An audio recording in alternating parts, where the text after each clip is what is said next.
Vamos a conversar un poquito antes del break, increíblemente acerca de filosofía. Me tienen que acompañar y creer que esto va a ser relevante.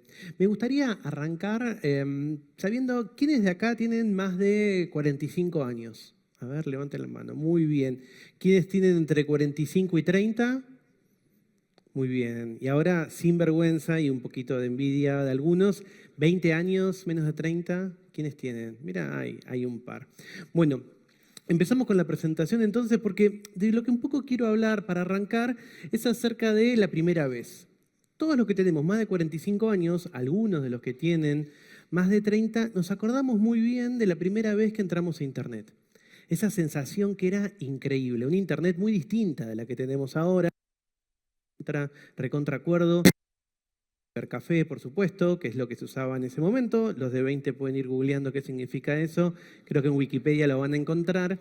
Me encantaba esa sensación, la sensación de tener un mundo mucho más grande. Cuando les digo que me lo acuerdo muy puntual. Fue en 1996, le tuve que prometer a mi mamá que me iba a sacar buenas notas para que me dejara conectar por teléfono a justamente una línea de los Estados Unidos, y lo que hice fue hablar de lo que me apasionaba en ese momento, que era la serie Star Trek. Así que ese es el nivel de nerd que tengo.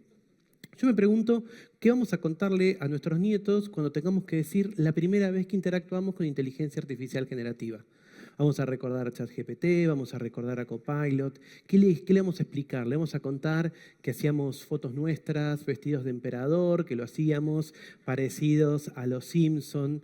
Cuando en 1996 yo me conecté por primera vez, jamás me hubiera imaginado lo que era Snapchat o lo que era una story de Instagram.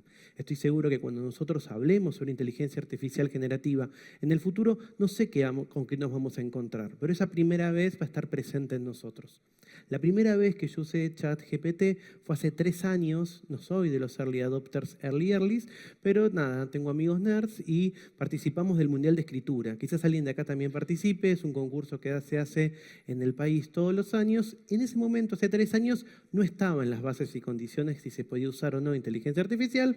Luego apareció en las bases y condiciones para prohibirlo y luego, desde este año, está permitido. ¿Qué sensación me queda de la primera vez que usé ChatGPT?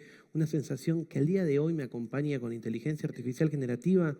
Me sentí incómodo, me sentí haciendo trampa. Sentí que había algo de lo que sucedía ahí que no me gustaba tanto. Quiero conversar en estos 10 minutos con ustedes acerca de eso. ¿Qué significa en un sentido profundo el uso de estas tecnologías para el mundo del trabajo a partir de esta incomodidad que siento y que quizás ustedes también compartan?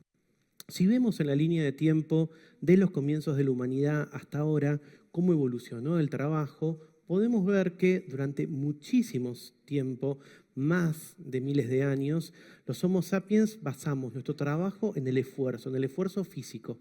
Lo importante era lo que podía hacer nuestro cuerpo, la fuerza que podía tener, la manera en la que podíamos empujar, que podíamos luchar, que podíamos combatir. Luego apareció el trabajo manual, aparecieron los artesanos y las personas que quizás tenían habilidades justamente para hacer cosas, principalmente con las manos, pero también en cómo podían combinar distintos elementos de la naturaleza. Y muy recientemente en nuestra historia, muy recientemente, para fortuna de los que somos gorditos como yo, apareció el trabajo intelectual. Yo en la época del trabajo físico, no sé si me hubiera ido muy bien, hubiera muerto muy joven. El trabajo intelectual de alguna manera se consolidó en estos últimos siglos como lo propiamente humano. ¿Por qué? Porque encontramos máquinas que hacen toda la parte operativa, dura de eso, e incluso tenemos ahora también, desde hace muchos años, máquinas que hacen toda la parte manual. Conviven los artesanos con máquinas que hacen cosas que antes hacían los artesanos, pero si vemos nuestra casa, si vemos la ropa que tenemos puesta, no creo que acá nadie tenga un suéter tejido por la abuela o tejido por una tejedora o un tejedor, quizás tengan un chal que se han traído de un lugar, pero en general tenemos toda ropa que ha sido confeccionada por máquinas. Entonces vemos que nos fue quedando el trabajo intelectual como ese espacio, como el espacio que era propiamente humano. De vuelta, miremos para atrás cómo se transformó el trabajo. Llegamos a este punto, pero ese punto ahora está en crisis, porque nos encontramos que estos dispositivos, que estas plataformas que llamamos de inteligencia artificial, bueno, empiezan a hacer ese trabajo que nos parecía que era justamente lo propiamente humano. Si vamos a la filosofía, yo soy filósofo y me gusta mirar las cosas de ese lado, me parece que justamente la filosofía analítica es una gran lente, una gran herramienta de elucidación conceptual. Podemos ver que siempre los hombres y mujeres hemos reflexionado sobre eso. Aristóteles hablaba del ergón, del sentido. ¿Cuál es el propósito que tenían todas las cosas del universo? Algunas eran flotar, otras eran ir hacia el centro de la Tierra. El propósito de los humanos era justamente ser racionales, poder pensar, poder tener esta intelectualidad que no tenían otros dispositivos. Hoy el mundo de las cosas que podemos pensar se amplió un montón. Era un club muy selecto que fue cambiando en la cantidad de socios. En un comienzo solo eran hombres, luego aparecieron hombres de otro color de piel, después aparecieron las mujeres. Siempre me gusta recordar que en este país, acá donde estamos, los que tenemos más de 40, nuestras abuelas nacieron sin poder votar, porque se pensaban que justamente eran las mujeres demasiado pasionales. El debate en el Congreso de la Nación están disponibles justamente las minutas de esos días, es espectacular, porque lo que decían nuestros legisladores el siglo pasado era que el gran problema de que las mujeres votaran era que el marido y la mujer votaran distinto y se pelearan, ¿no? Ese era el nivel. Entonces, este club que tenemos era un club muy selecto de quienes podíamos pensar. Se agregaron entonces luego las mujeres, luego empezaron a aparecer otras formas de vida como los animales. Muchos de ustedes, si los hipnotizo y los pongo en una máquina de detección de la verdad, me van a decir que su perro y que su gato son inteligentes. Otros van a poder argumentar con mejores armas acerca de lo que pasa con los primates. Y ahora este club tan selecto, que tiene hombres y mujeres, que para algunas personas tienen algunos animales, sumó un nuevo miembro. En el club de los que piensan está como miembro las máquinas, estas máquinas que pueden hacerlo. Les decía, de nuevo, ¿qué tipo de tarea podemos hacer? Miremos a la filosofía. Más acá en el tiempo, no tenemos que irnos tan atrás como Aristóteles. Hannah Arendt, quizás la conozcan, una gran filósofa del siglo XX, lo que ella distinguía era entre labor, trabajo y acción. Labor era todo lo que hacíamos los hombres y mujeres para poder vivir. Comer, dormir, si tenemos suerte, relaciones sexuales. Después podemos tener, hay gente que se ríe, no sé por qué, porque no tiene suerte quizás. Segundo, el trabajo. ¿Qué era el trabajo? Bueno, constituir, crear artefactos, crear objetos, crear marcos para nuestra sociedad. Casi todo lo que vemos alrededor nuestro es el fruto del trabajo. Y ella reservaba labor como aquella tarea que era propiamente la que beneficiaba a la pluralidad, decía ella, a la sociedad. Que era una labor conversar como vamos a hacer ahora en un ratito cuando hagamos el coffee break, la actividad. Por ejemplo, en mi caso de ahora, estar conversando con ustedes sobre un escenario, la de aprender, la de enseñar. Entonces, ¿a dónde vamos a poner estas máquinas que piensas? A este nuevo socio del club. ¿En acción, en trabajo, en labor? Nos encontramos con ese problema. Entonces, labor como aquello que hacían las personas justamente para sobrevivir, trabajo como lo que constituían, y acción, creo que elegí un poco enrevesado, acción era esto que justamente hacemos por la pluralidad, ¿no? Y no por la mundanidad. ¿A dónde lo vamos a ubicar? Porque lo que estamos viviendo, lo dejó muy claro el panel anterior y todo este encuentro, y son las discusiones que estamos justamente teniendo, es el tipo de revolución que tenemos en el trabajo.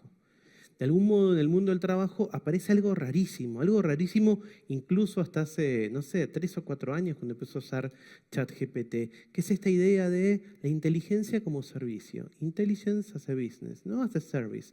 Pues pensamos que justamente podemos tener inteligencia en una nube, pensamos que podemos tener inteligencia como algo que podemos justamente medir, enganchar, ¿hacia dónde vamos? Y sobre todo, esta nueva revolución que no está hecha de carbón, como en el siglo XIX, que no parece estar hecha estrictamente de silicio, como nos pasó en los últimos años, es una revolución que parece invisible. ¿Por qué? Porque ahí también podemos traer a la filosofía. Merleau-Ponty, un gran filósofo francés del siglo XX, decía esto, que la buena tecnología se volvía invisible. Para mí el mejor ejemplo son mis lentes. No porque sean transparentes para poder ver, sino porque, como a muchos les debe pasar, si usan lentes como yo todo el tiempo, las veces que me he metido a la pileta con lentes o a la ducha con lentes, me olvido que los tengo puestos. Solo me acuerdo cuando dejo de ver. Es una tecnología muy cercana para mí y que también es justamente fruto de un montón de tiempo, de trabajo y de acción para que yo pueda tener una visión similar al del resto de las personas. Esta revolución es inteligente, es invisible entonces, no solamente porque nos empezamos a olvidar que está presente, sino porque está de una manera ubicua, en todos lados. Si hacemos la lista de los espacios en donde está activo Machine Learning, es un montón. Y si pensamos, como pasaba en el panel, como nos contaba Desiree acerca de los agentes, de la manera en la que cada vez vamos descargando parte de nuestro trabajo cognitivo, en estos dispositivos vemos que se vuelve cada vez más invisible. ¿Hacia dónde vamos entonces con esta revolución? Y quizás lo que a mí más me preocupa, lo que más me hace pensar en estos días es esto que les contaba de ese primer encuentro que tuve con ChatGPT. ¿Qué es lo que muchas veces siento? Estoy haciendo trampa. Lo uso un montón.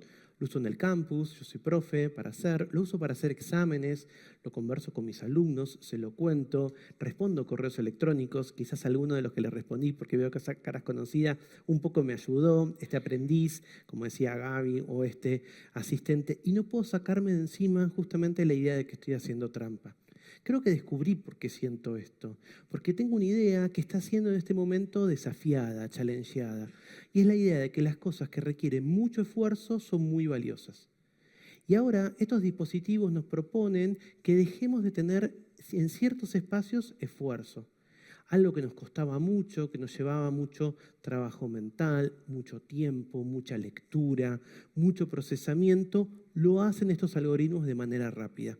Entonces, para mí es esta idea del cambio del esfuerzo, esta idea de vuelta, regreso a las generaciones, que a mí me interesa mucho, que tenemos muy metido en nuestro ADN, los que tenemos más de 45, que es pensar que algo que tiene mucho esfuerzo, que llevó mucho esfuerzo, es algo necesariamente muy valioso, eso está cambiando.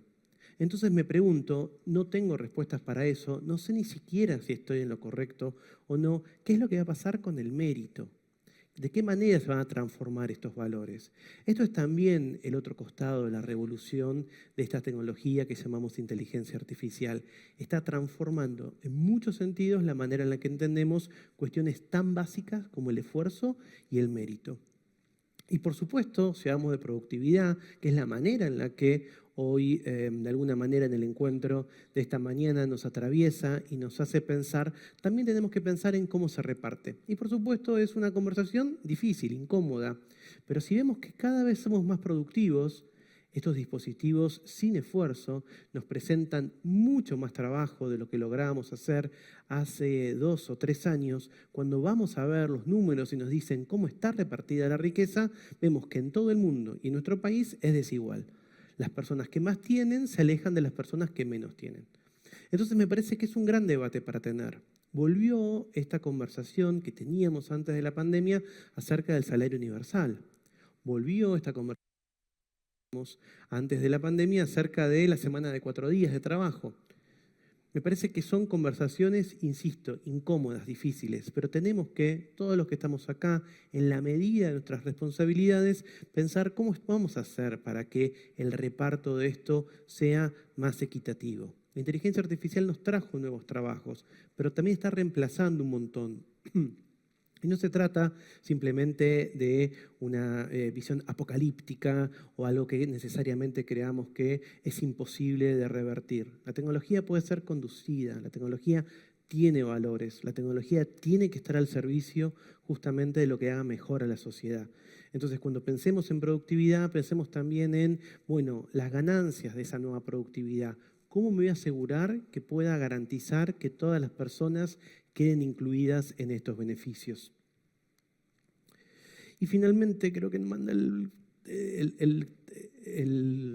tiki, ahí está, me pasé, suele pasar. Si podemos volver para atrás, perfecto. Y por último, era el último slide, y por último, pensar en esto, pensar justamente en, bueno, ¿qué significa que yo ahora tenga en el club de las cosas que piensan a este nuevo socio?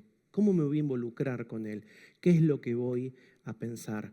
Y a mí me encanta ver que estamos todos regresando a las viejas preguntas filosóficas. Algunas preguntas filosóficas que cuando yo las decía hace un par de años quedaba como un fumado, como un drogado, como alguien desquiciado, que era, ¿esto es real o no es real? Típica pregunta filosófica. Ahora con la inteligencia artificial generativa todo el tiempo lo hacemos. ¿Este video será cierto? ¿Este audio será real? ¿Este texto quién lo habrá hecho? Pero también la idea justamente de qué es lo que me hace propiamente humano. Si yo pensaba que era mi inteligencia, que era mi capacidad de racionar, de ser racional, de poder razonar, me parece que en ciertos ámbitos estamos un poco complicados. No es lo único que hacemos, tenemos otras habilidades. Y si yo pensaba que era mi habilidad para esforzarme, para poder siempre generar más trabajo, más productividad, más ganancias, también creo que lo tenemos en crisis. Me parece que es la gran pregunta abierta que tenemos. ¿Qué podemos hacer con esta tecnología? Tal vez funcione como un espejo inverso. En un espejo normal me veo como soy. Este espejo inverso quizás me muestra lo que no soy. Y a partir de lo que no soy, puedo, como humano, descubrir qué puedo hacer.